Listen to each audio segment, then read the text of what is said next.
Good morning, my arty friends. Welcome to Friday Live. My name is Ashley Hay. I'm a mixed media artist. And today I am here with Jan O'Meara from Ginge's Wire Sculptures. So Jan came to us and had a chat with us a few weeks ago. So if you did miss that episode, you might like to revisit it. We talked about her art and what drives her to create. And so it is wonderful to have her in the studio again with us today. And she is actually here with me live. So we're both here at Powertex in WA. And today she is going to show you how she actually creates some of her beautiful animal skins for her wire sculptures. So she makes the pieces with the wire, everything is recycled, and she will be telling you more. But let's welcome her to the studio now. So Jan, welcome. It's lovely to have you here with us. Lovely to be here. So please drop us a comment, let us know you're here. And if you have any questions along the way for Jan, she will be very happy to answer them. So, of course, Jan, we met quite a number of years ago, you were quite excited to learn more about Powertex because you just saw it as the perfect way of creating animal skins and suspected that it would be a good solution for you, didn't you? Yes, I did. Yeah, there's just some elements that the wire wasn't sort of cutting for me, and to get a bit of depth and to get the colours that I wanted for different animals, it was a perfect medium.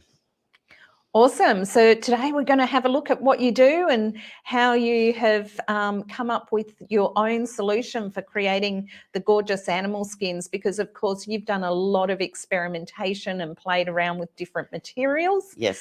And we were just talking before off camera and saying, Jan was just saying how she never buys anything except for the Powertex, of course. So this is where the Powertex is absolutely brilliant. You can use a lot of recycled materials. Yes, yes. So let's take a look, Jan. Let's go to the art table and have a look at your gorgeous bits and pieces that you've actually brought in today. So there we are on the art table now. And did you want to just, let's maybe start with some of the materials that you use, shall we? We can, yes. I've started with masking tape way back when, and that works, but I wanted a different texture for fluffiness. This, for me, was the wool, and actually found this in Ashley's little boxes. But I love this stuff. This can go over the top and it gives you the fluffy effect, which I've used on the pelican here. It's probably a bit hard to see on his, just to give a bit of a different texture. And of course, it's all recycled. Anything that I find, this is plastic, which, you know, would be nice if we didn't have this anymore. But can you just show us that woolly stuff again and hold the pelican up? Yep. Because it's actually on the art table camera, so you can see, we can see a bit closer there now. So it's just great. You can do so much with it. Takes a little bit of extra paint because it's quite absorbent, but that's okay. You just be sparing with the paint. But I literally just slip it over the top and put a little bit of wire on, and that's how the process starts. Beautiful. And then I just paint. Brilliant. So is that the stuff that you've used for the numbats, or have you used something else for the numbats? So the big numbats, I actually, that was probably a cut up pair of shorts, because I don't even clothing, if it's not good enough to go to the op shops and that, I'll cut it up and use it for pieces. Brilliant. Yeah, so and then people, you know, I've found bits of leather that I use as well that can be stretched over things. I've stretched one over, can you see that on here? Oh, so that's the start of one. Pop it down to the art table so yeah, everyone so that's can the see. start where I've stretched some leather, and I'm going to pull that tighter before I start painting it. But I can do a lot with that, maybe with some 3D flex later on to give some feathery looks. The leather looks fabulous, doesn't it? Yeah.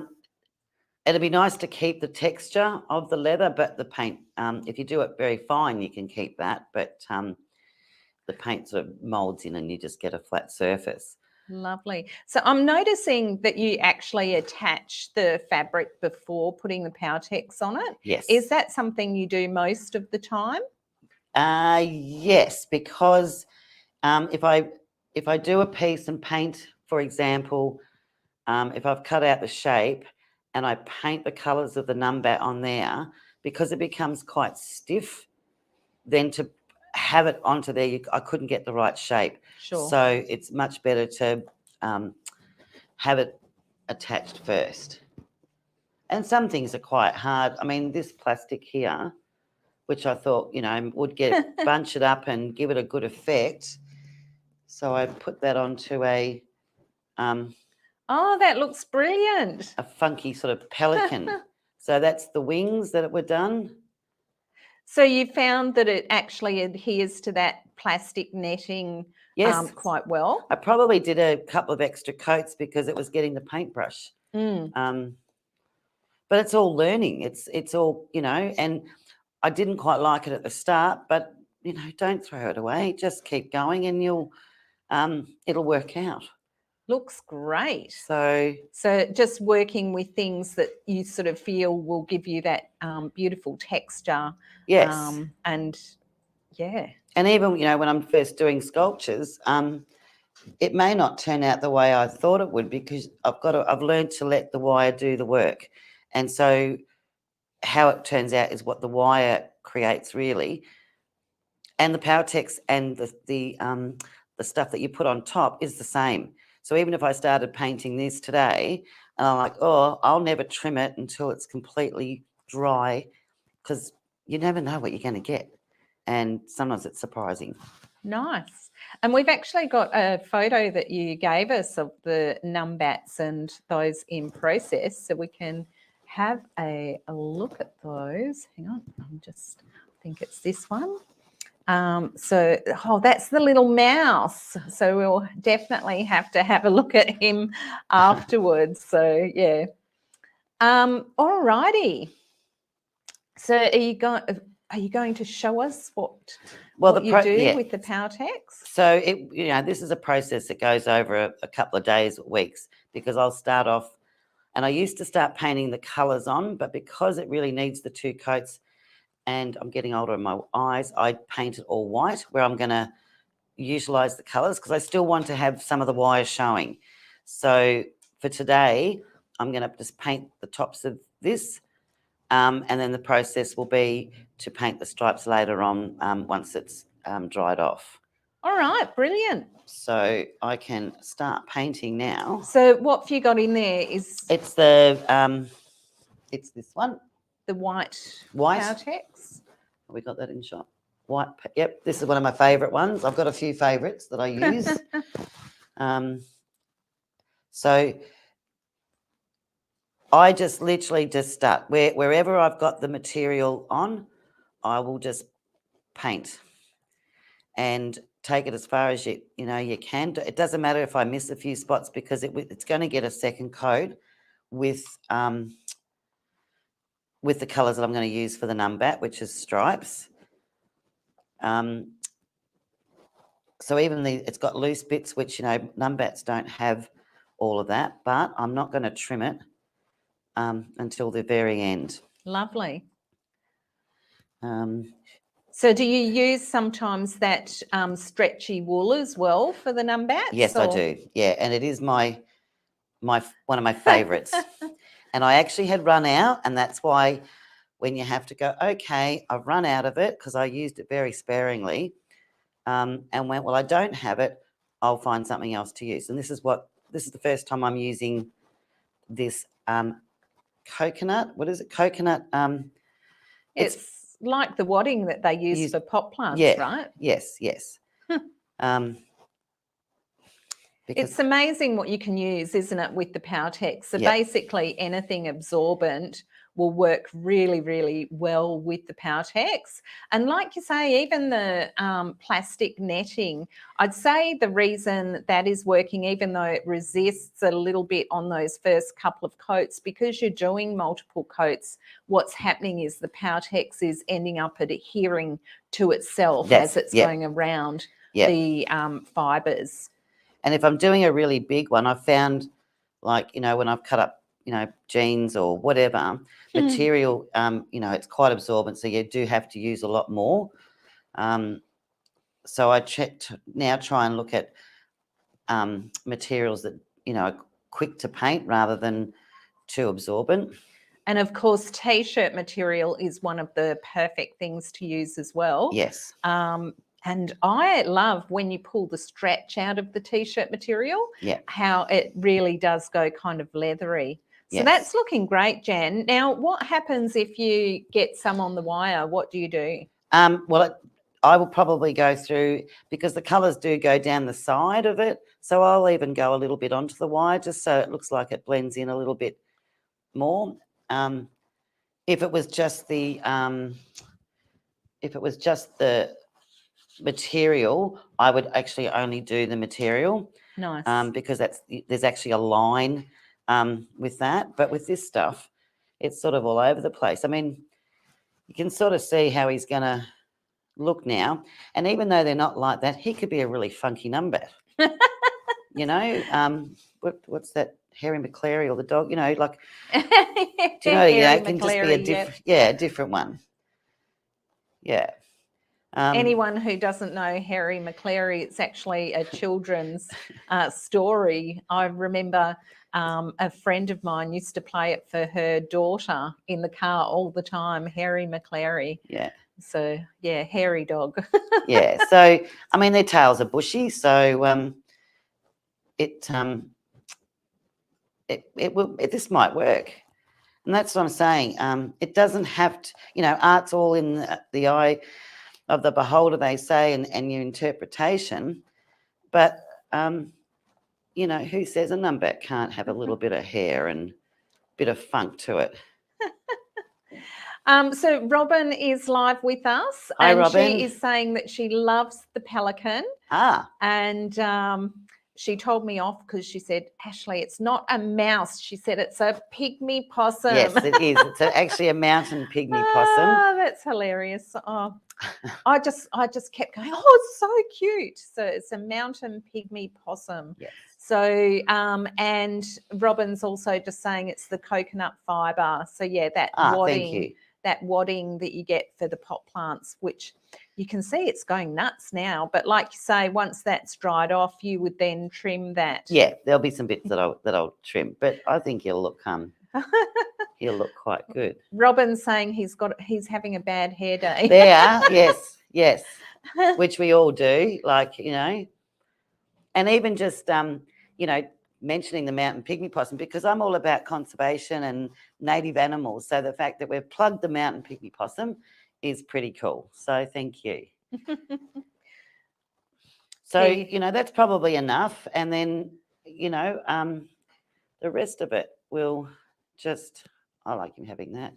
Anyway, that's a bit of fun. And I noticed on the pelican that you do even paint the wires a lot of the time. Yes. So, you know, I know you do leave the natural colour of the wire sometimes, but I have noticed that you'll paint some sections black or some white or... Yes. And look, with the colouring, I'm not an artist painter, and I do struggle with blending colours. So I've had a couple of friends of mine show me, and I'm working on that with the numbers, which will be a process maybe next week to see how I blend them. But I can draw, I can create wire. It's my colour. What's the word I'm looking for? The colours I just don't get right sometimes, and because this was going to be a psychedelic. I saw a picture of one and went, how cool. Do you know what? I couldn't do it. So it went to black and white pelican. So, yeah, so it's just, maybe I need to take some classes on, you know, merging colours. Nice. Yeah. So, I can help you with that. Thank you. Of course, yes. See, all these people that you meet and the connections are fantastic. But that's probably all I would do, because the more you put on, the longer it takes to dry. So you're better off just to let it sit. And I think I'd better gift you a bit more of that wool as well, Jan, so yes, that you can actually... That's my favourite. Really is. And I do people's pets. So there's a lot of people that have got fluffy dogs at the moment. So, you know, it's a perfect, because I can't make wire fluffy. So this is the perfect thing to do that. All right. All right. So would you let that dry and then trim him up and then do another coat, or decide to leave him hairy or whatever? Yeah, I'll probably just cut a couple of the little bits on, but I might just leave him like that, I think. I quite like him all. Yeah, I'll probably chop some of it, yeah. But the next coat will be painting the stripes that the numbats have. Perfect. So next week you're going to show us a little bit with 3D Flex, easy 3D Flex, because you like using that as well. I do. So it'll be my first attempt to create a feathery look on a penguin, and then I'll finish it off here with one of my favourite things from Powertex, but I won't tell you about that until next week. You'll have to come back and watch. Okay, perfect. So you just basically use a whole lot of different found materials with the Powertex. Yep. And you have done so much experimentation with it in various ways. So I know we've got a couple of images as well, Jan, that we can bring up. So of course, one is that pygmy possum. Yes. So there's the mountain pygmy possum. Yep. Did you want to just, have you got him here? No, he was actually went into a event for Painted Dog where they sold, he was sold. Yes. Okay, cool. So that went for charity. So what did you use for the pygmy possum? I used the wool. That's what I used. Yes. Nice. So let's just take another look at him. So you can see how he is all fuzzy there. And there's also this lovely little hedgehog, which it looks like, yeah, you've used straw. That would be an him. echidna here. Oh, oops. That's all right. Yeah, so he was My bad. chicken wire, and I formed the chicken wire into a shape and did the wire for the feet. And then I can't make wire prickly, and then it would be quite dangerous with people with prickly wire. Yep. So I used straw and then just painted it, and it worked out really well. It looks brilliant. So yeah, if you have either of those pieces that you can bring in next. I've got two small ones, two smaller echidnas that I can. Whoa! Now where are they?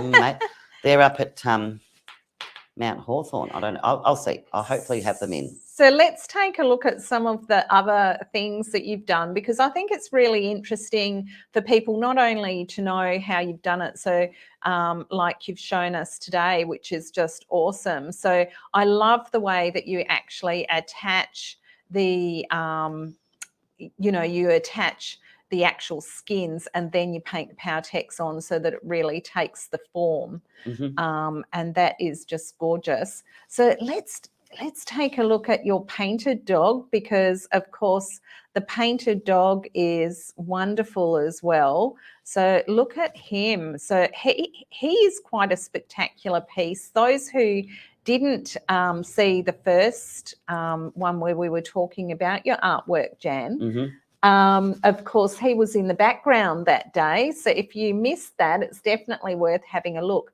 So what did you use on him? So I think he was my first piece, because that's why I came to Powertex looking for this medium to do the painted dog. So that's a piece of leather that I found, and then just stretched it over his body and then attempted to do the painting on top of that. And his mouth and around his head is the wool. Beautiful. And so was the wool actually black, or you've just painted it black? Yeah, no, I painted it. Yeah, so you've used black Powertex. Yep. And so it really doesn't matter what pattern is on the wool, you're just using it really for the texture. Yes, yeah. Perfect. And I could have just painted the wire, but it just gave it that bit of a fluffiness and softness for the face. Yeah, and he's gorgeous. He's actually quite big, isn't he? How big is he? He's almost life size. Yeah. Yeah. So really awesome. And I've got to say, I've got to show people this one, because I love this. So you guys are in for a treat. Drum roll. Look at this, aliens done with the Powertex. So, Jen, I can see you're using more forming with this one. So using your wire and masking tape and alfoil to create more form. And that's probably, that was sort of earlier on. And the head, so that was masking tape. I think I beefed it up with some silver foil. Actually, I think that's what I did. I used silver foil, but now, you know, there's 3D flex and all this other stuff I've found that would do the job just as well. Yeah, so, and I blew up a balloon for the egg, you know, and did the paper mache thing and, you know, all of that. So it's a bit of fun and creativity that you can sort of go silly. And as you can see on the big one, Queen Mama, there's no point doing all of it in just wire or all of it just with using Powertex. You sort of just add the little bits where you think that sort of works. I love it because you've got really the different textures. So you've got the contrast between the hard, smooth surfaces and then the more detailed wire surfaces, which is really, really lovely. And of course, when you see the aliens in the movies, they are you know, smooth in some areas, and then they've got these, you know, crazy things that come out of them and more details on some areas. So I just think it works really, really brilliantly. I love him. And so you have got the egg here. I do. So I know you're not expecting me to say that, No. but we might as well take a quick look at it while you are here, because it just shows how you have actually done that forming on both the alien and also the egg. So it's probably easier if I put you on the screen, then you can hold it up there, and then we can all kind of see it. Look at that. So I made actually, if I go that way, I can do both, so we can wire, you know, face hugger, and even with this one, and that's the beauty of so this is, I use the bubble plastic in here. Is it easier if I show the art table? Maybe it is. I'll just put the light on. So at night time, yeah, you won't be able to see it, but in there, which way am I going? That way. There's a little light. So at night time, because I've used the plastic bubble wrap, it shows through. So this actually glows at night time. So it's kind of cool. I'll put it on the art table so you can see that glow. Look at that. And then it also then shoots a little bit of a shadow of the face hugger up on the wall too. Did you want to just hold the face hugger against the white so that we can see that? Look at that. So you can see the form of the egg. So, and you saw how Jan did that with the masking tape. And then, of course, again, it's that combination of the wire. And I've used, obviously, the 3D flex in that as well. I can't remember, actually. And the balls. I used the balls on that as well. Lovely. So, so Jan, we have the privilege of having you back again next week. Yes, that'd be great. We're going to do part 2 of animal skins. So Jan will show you next week how she uses the Easy 3D Flex. And she'll also show you some finishing off with colour. So make sure that you do join us again next week for part 2. And it's going to be a lot of fun. And look at that art table. Look at those things. So there is just such a variety of ways that you can work with the Powertex, which I think for me, Jan, that is one of the most wonderful things about Powertex Art Supplies, is it is just so versatile. Yes. Because it hardens fibres and fabrics, there is just so many possibilities. Yes. And once you put your imagination into play like you've done, and you've played and experimented with directions that you really want to take the medium, you know, there is just so many possibilities, isn't there? There is. It's it's limitless, isn't it? Absolutely. So, yeah, so what we've actually got Donna on with us as well. So Donna, lovely to see you back watching Friday Lives as well. So welcome back. So it's been a while since we've seen you tune in. Hopefully you've been watching them even if you haven't been able to watch live. So of course, for those of you out there who are watching in replay, just comment hashtag replay and we will be able to connect with you as well. So if you have artwork that you would like to showcase and show us, or show us what you've done differently, or maybe ask any questions about us, about Powertex and how to use it, if you're stuck with anything, then please do create, connect and share with us in our Facebook Creative Hub. So it's Powertex Australia Creative Hub, so you can go there. And of course, if you would like to find Jan on social media, Jan, you are Ginge's Wire Sculptures on Facebook and Instagram, so people can find you easily. Yep. And they'll see lots of things there. So I know yesterday you were doing a workshop when I rang you. Yes. And we had a quick chat. What were you doing yesterday? Oh, yesterday was one of my more basic classes, but it was making dragonflies. And people got really creative and made some beautiful ones, which I'm going to post up probably later today. And then they want to book in and do some Christmas ones and get in early to make Christmas presents and seahorses. So that's brilliant. Good. Yeah. So if you'd like to see those dragonflies, definitely hop onto social media. And I know, Jan, we have talked at some stage about the possibility of doing some online wire classes as well. So maybe that will be coming next year. Something I would think so. Yes. Definitely. Something because it's wonderful to be able to offer classes, and for those people who can't actually access, live classes, it's fantastic to be able. I've actually started making up packs now too. So I have packs of dragonflies, which I was thinking of maybe that could be my first one that I can send out to people, and then they've got the pack ready to go for the workshop.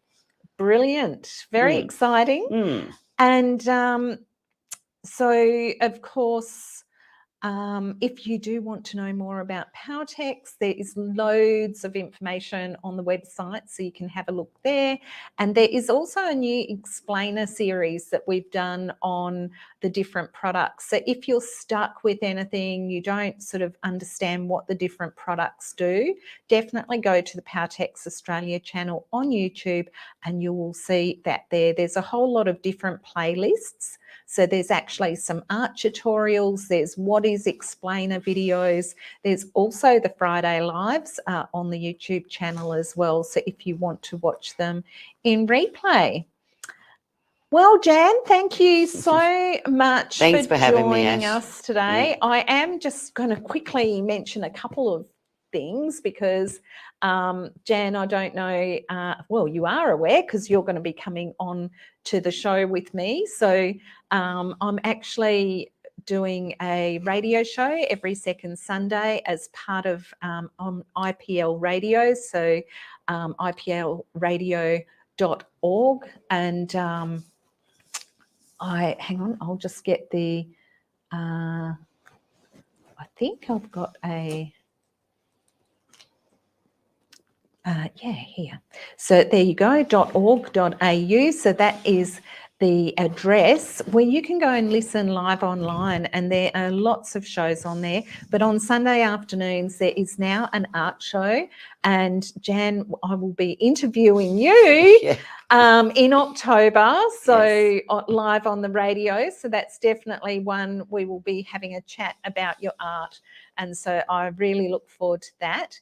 This weekend, I am talking with Barb Toms, artist Barb Toms, who is also an amazing events organiser. She is a co-founder of the Plein Air Down Under festival that has been running in Mandurah for the last 4 years now, and she has co-founded that with artist Leon Holmes. So it's going to be a great chat. So join me on Sunday afternoon live on the radio. And again, if you can't listen live, it will eventually be popped up on Spotify, so you'll be able to have a listen there as well. So from Jan and I, the Hi, Carol. reason we do this is we do this so that you guys can be inspired to create. So we hope that you thoroughly enjoyed it and learnt lots of new things, Jan. Yes. And that we take you into an inspiring weekend of creativity and fun. So enjoy creating, everyone, and we will be back with you live next week. Jan, thank you Thanks for so having me. much for coming in. So it's been wonderful. Bye, Bye, everyone. everyone.